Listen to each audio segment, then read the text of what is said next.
కీర్తనల గ్రంథము 84వ కీర్తన.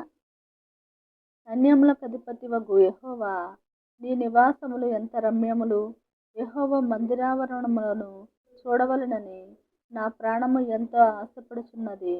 అది సొమ్మసిల్లుచున్నది.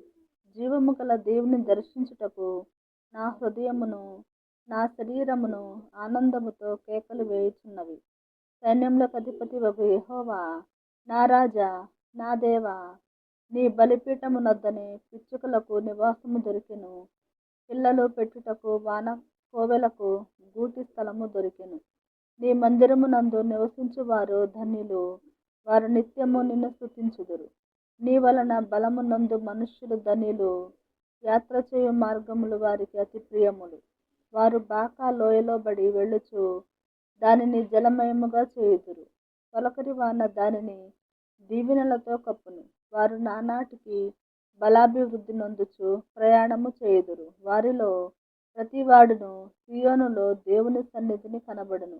యెహోవా, సైన్యములకు అధిపతివగు దేవా, నా ప్రార్థన ఆలకింపుము. యాకోబు దేవా, చెవియొగ్గుము. దేవా, మా కేడెమా, దృష్టించుము. నీవు అభిషేకించిన వాని ముఖమును లక్షింపుము. నీ ఆవరణములో ఒక దినము గడుపుట 1000 దినముల కంటే శ్రేష్టము. భక్తిహీనుల గుడారములలో నివసించుట కంటే నా దేవుని మందిర ద్వారమునొద్ద నుండుట నాకిష్టము. దేవుడైన యెహోవా సూర్యుడును కేడెమునై ఉన్నాడు.